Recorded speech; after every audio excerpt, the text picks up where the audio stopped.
तो बेसिकली आप यहाँ पर किसी भी शीट को अगर आपने प्रोटेक्ट करना है, इट मीन्स कि आपने ये जो आपके सामने शीट ओपन है इसके ऊपर आपने रिस्ट्रिक्शन लगानी है या आपने किसी भी फ़ाइल के ऊपर पासवर्ड लगाना है, तो ये लगाना नहायत ही आसान है।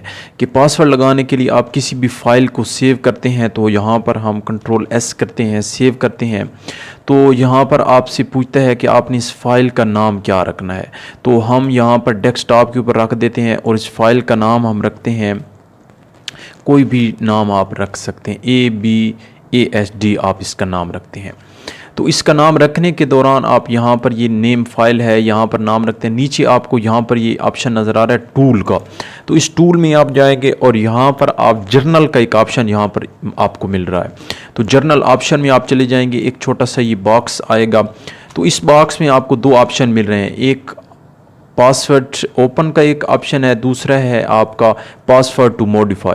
तो यहाँ पर ओपन में आप पासवर्ड लिख लेंगे जो भी आप शीट के ऊपर लगाना चाहते हैं, अपनी पूरी की पूरी फाइल के ऊपर लगाना चाहते हैं। 1 2 3 हम यहाँ पर लिख लेते हैं। उसके बाद आपने क्या कर देना है, ओके कर देना है और यहाँ पर आपने इस फाइल को क्या कर देना है, उसको सेव कर देना है।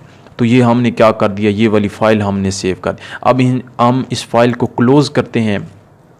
अब ASD की ये फ़ाइल हम खोलते हैं, यहाँ पर इसको ओपन करते हैं। तो जब भी आप ओपन करते हैं तो ये देखिए आपसे पासवर्ड मांग रहा है, तभी ओपन कर रहा है।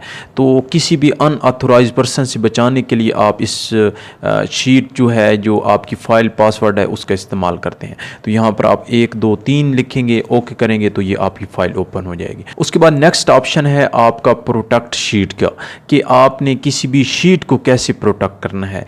ये आपकी सारी की सारी ये शीट है, ये शीट नंबर 1 है, ये शीट नंबर 2 है, ये सारी की सारी शीट है। इसके ऊपर आप चाहते हैं कि कोई भी बंदा जो आपने डेटा लिखा हुआ है उसके ऊपर कोई भी एडिटिंग अप्लाई ना कर सके, कोई भी फॉर्मेटिंग अप्लाई ना कर सके, जस्ट उस फाइल को जो आपकी फ़ाइल है उसको रीड कर सके। रीड करने के अलावा कोई उसके ऊपर काम ना कर सके, डिलीट इंसर्ट कोई भी काम ना कर। उसके लिए आप क्या करते हैं, प्रोटेक्ट शीट का ऑप्शन इस्तेमाल करते हैं। तो 2 तरीक़ों से कर सकते हैं। एक यहाँ पर ये आपका फॉर्मेट का ऑप्शन है, ये होम के टैब में फॉर्मेट का ऑप्शन है, और यहाँ पर ये देखें, ये आपको एंड पर नज़र आ रहा है प्रोटेक्ट शीट का। तो यहाँ पर प्रोटेक्ट शीट के ऊपर क्लिक करेंगे, एक छोटा सा डायलॉग बॉक्स आएगा। यहाँ पर पूछ रहा है कि पासवर्ड टू अनप्रोटेक्ट शीट, कि आपने इस शीट को प्रोटेक्ट करना है तो उसके लिए आप पासवर्ड दें। मसलन आप यहाँ पर 1 2 3 देते हैं और उसके बाद आप क्या करते हैं, ओके करते हैं। दोबारा आपसे री एंटर मांग रहा है, 1 2 3 आप पासवर्ड देते हैं और उसके बाद आप ओके कर देते हैं। अब जब भी आपने इसको ओके कर दिया है तो आप देख रहे हैं यहाँ पर आपको जो ऊपर आपका होम का टैब है ये बंद हो गया। यहाँ पर आप लिख रहे हैं, ये देखिए एरर दे रहा है, ये लिख रहे हैं आप किसी भी डेटा को डिलीट कर रहे हैं, ख़त्म कर रहे हैं। कोई भी शीट के अंदर, किसी भी सेल के अंदर आप जा रहे हैं तो आपको ये लिखने नहीं दे रहा, डेटा डिलीट नहीं करने दे रहा, जस्ट आपको व्यू करा रहा है। तो ये आपका बेसिकली ये काम है आपका प्रोटेक्ट शीट का। तो यहाँ पर आप इसको अनप्रोटेक्ट करेंगे तो यहाँ पर आप फॉर्मेट में जाएंगे और ये अनप्रोटेक्ट शीट का ऑप्शन, दोबारा इसके ऊपर क्लिक करेंगे, 1 2 3 दे देंगे पासवर्ड, उसके बाद ओके करेंगे तो ये आपका क्या हो जाएगी, ये शीट प्रोटेक्ट हो जाएगी। अब आप डिलीट कर रहे हैं, लिख रहे हैं तो ये आपको लिखने दे रहा है।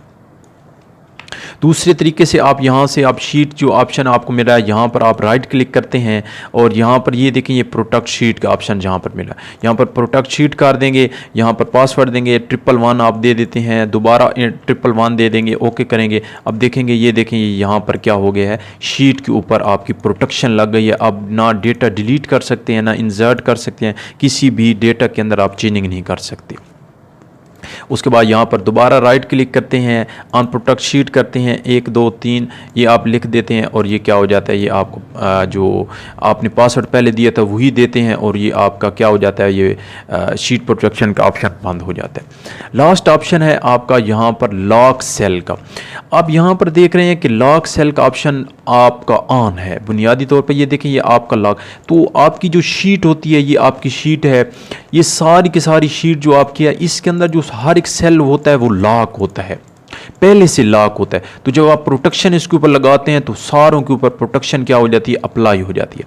लेकिन अगर आप चाहते हैं कि ये जो आप सेल है, मसलन ये आप ये वाला जो आपका एरिया है, इस एरिया को मसलन 2 कॉलम और आपने इतनी रोज़ ले ली हैं, इस एरिया के अंदर आप चाहते हैं कि प्रोटेक्शन ना लगे, बाकी सारों के ऊपर क्या हो जाए कि आप चाहते हैं कि उसके ऊपर आपकी शीट प्रोटेक्शन लग जाए। तो उसके लिए आप उस एरिया को सिलेक्ट करेंगे और यहाँ पर लॉक सेल है उस ऑप्शन को बंद कर देंगे।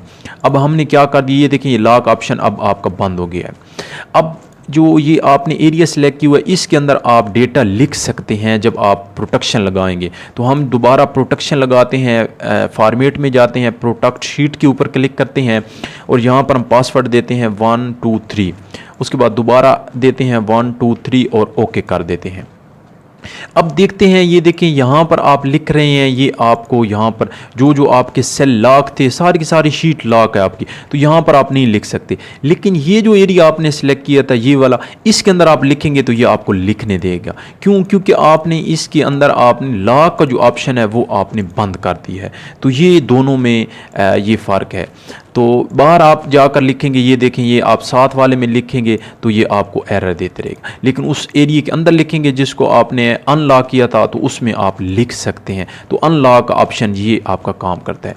दोबारा आप इसको सिलेक्ट करके डिलीट कर देते हैं तो ये देखें ये आपका डिलीट नहीं कर रहा। क्यों? क्योंकि आपने एरिया ज़्यादा सिलेक्ट कर लिया। अब वही एरिया सिलेक्ट करेंगे जिसके अंदर आपने लॉक अनलॉक किया था, अब डिलीट करेंगे तो ये डिलीट कर देगा। तो दोबारा आप जाते हैं यहाँ पर अनप्रोटेक्ट शीट के ऊपर क्लिक करते हैं, 1 2 3 दे देते हैं, पासवर्ड दे देते हैं, तो ये आपकी क्या हो जाती है, सारी की सारी शीट अब अनलॉक हो गई है। तो ये आपके 3 ऑप्शंस हैं। प्रोटेक्ट फाइल है, फाइल के ऊपर पासवर्ड लगाते हैं, प्रोटेक्ट शीट है कि आप शीट के अंदर जिस तरह हमने पासवर्ड लगाया है, और लॉक सेल है कि आपका हर एक सेल जो होता है वो लॉक होता है। अगर आप उनको अनलॉक करके रख देते हैं तो जब आप प्रोटेक्ट शीट का ऑप्शन ऑन करेंगे तो उसके अंदर आप लिख सकेंगे, बाकियों के अंदर आप क्या है कि आप इसके अंदर डेटा नहीं लिख सकेंगे। तो ये आपका ऑप्शन है प्रोटेक्ट शीट के रिलेटेड। उसके बाद यहाँ पर आपका ये जेंडर का ऑप्शन है। तो यहाँ पर मसलन आप प्रोटेक्ट शीट के अंदर आप जाते हैं, 1 2 3 पासवर्ड दे देते हैं, 1 2 3 पासवर्ड देते हैं, उसके बाद ओके। ये देखें अब इसके अंदर आप डेटा नहीं लिख सकते, इसके अंदर आप चेंजिंग वगैरह नहीं कर सकते क्योंकि आपके ये सेल हैं जो पहले से लॉक हैं। अगर आप इनको अनलॉक कर देते हैं तो यहाँ पर ये ऑप्शन भी हम चेक कर लेते हैं, 1 2 3 कर देते हैं और हम इनको अनलॉक कर देते हैं। ये जो जेंडर का कॉलम है इसको अनलॉक कर देते हैं। ये देखिए ये लॉक ऑप्शन जो है सेल का, इसको हम बंद कर देते हैं और अब हम करते हैं यहाँ पर प्रोटेक्ट शीट का ऑप्शन ऑन कर देते हैं, ओके करते हैं। यहाँ पर 1 2 3 दोबारा पासवर्ड देते हैं। अब देखेंगे तो बाकी सारी की सारी जो शीट है वो आपकी लॉक हो गई है, इसके अंदर आप नहीं लिख। लेकिन जिन सेलों को आपने यहाँ पर लॉक किया था तो लॉक का ऑप्शन बंद, उनके अंदर आप चेंजिंग करेंगे तो ये देखें ये आपकी चेंजिंग हो रही है। ये चेंजिंग इन जो आपने एरिया सेलेक्ट किया था इनके अंदर चेंजिंग कर सकते हैं, इनके अंदर आप चेंजिंग नहीं कर सकते। तो ये आपका मेन डिफरेंस था लॉक सेल का और प्रोटेक्ट शीट का।